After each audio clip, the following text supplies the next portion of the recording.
ఇక కుటుంబ ఆస్తి కోసం సొంత అన్నయ్య కుటుంబమే తనను వేధిస్తోందని ఓ మహిళ మంగళగిరి జనసేన కార్యాలయంలో నిర్వహిస్తున్న జనవాణి కార్యక్రమంలో ఫిర్యాదు చేసింది. ప్రకాశం జిల్లా టంగుటూరు మండలం కాకుటూరుపాలెం గ్రామానికి చెందిన చిలుకూరి సత్యవతి అనే మహిళ తన కుటుంబ సభ్యులు ఆస్తి కోసం తనను వేధిస్తున్నారని ఆరోపించింది. తండ్రి ఆస్తిని రాసివ్వాలని సంతకం పెట్టకపోవడంతో ఇంటిలో నుంచి గెంటివేశారని, సొంత అన్నయ్య తనను వేధిస్తున్నాడని బాధిత మహిళ ఫిర్యాదులో పేర్కొంది. తన తల్లిదండ్రులు కూడా సరిగా చూడని వ్యక్తి ఆస్తిలో వాటా కోసం దాడులు చేస్తున్నారని మహిళ ఆరోపించింది. తనకు న్యాయం చేయాలని జనసేన నేతలకు విజ్ఞప్తి చేసింది. నా పేరు చిలుకూరు సత్యవతి. నేను హైదరాబాద్ నుండి వచ్చాను. మా అన్నలు కొట్టి నా ఇంట్లో సామాన్లు బయటకేసారు. మా అమ్మ చనిపోయిన దినం రోజే జనవరి 3వ తేదీ జనసేన పార్టీ కార్యాలయంకి అప్పటి నుంచి వస్తున్నాను.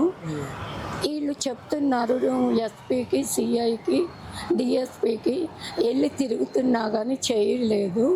నేను డిపోలోనే పనుకుంటున్నాను. ఇప్పుడు మళ్ళీ ఇక్కడికి 3 రోజుల నుంచి వస్తున్నాను జనసేన ఆఫీస్కి. మళ్ళీ పోయినా కూడా నన్ను కనీసం చెట్ల కింద కూడా కూర్చొని లేదు. బయట రోడ్లో కూర్చొని జనసేన పార్టీ కార్యాలయం కాడ పోయి భోంచేసిన రోజే ఇప్పుడు వచ్చి జనసేన పార్టీ కాడనే భోంచేసాను.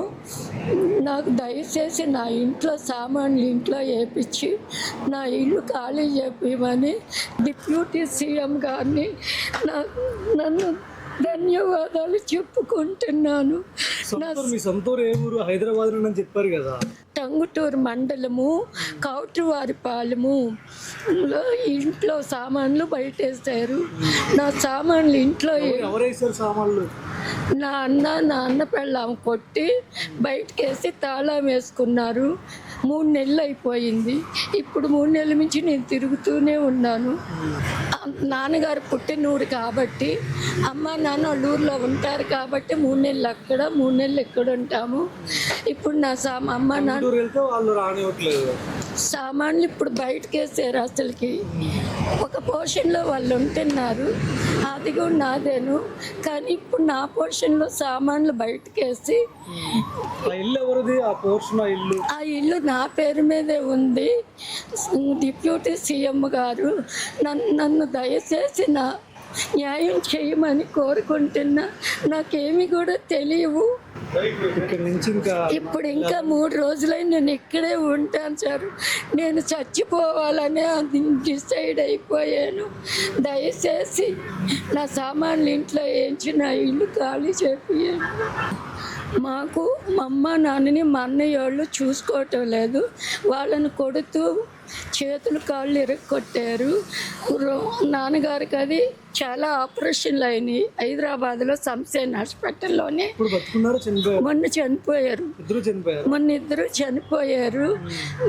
ఇప్పుడు నాకెవరు లేరు. వాళ్ళు కూడా ఆస్తి తగాదాలు ఉన్నాయి. నాన్నగారు నాకు రాసిచ్చాడు. నాన్నగారు రాసిస్తే ఇప్పుడు నా పేరు మీద వాళ్ళు రాసి ఇమ్మంటున్నారు. నేను నా డబ్బులు ఇచ్చేయండి, నేను రాసిస్తానని కూడా చెప్పాను. కానీ వాళ్ళు అట్ట కాదంట, నాది వాళ్ళకి రాసి ఇవ్వాలంట. వాళ్ళ పేరు మీద నేను అడగటం లేదు కదా. నువ్వు ఇచ్చిన అమ్మ నిన్ను చంపుతారని కూడా అంటున్నారు. కానీ ఇప్పుడు అదే భయంకి ఎవరు రావద్దు అంటున్నారమ్మా.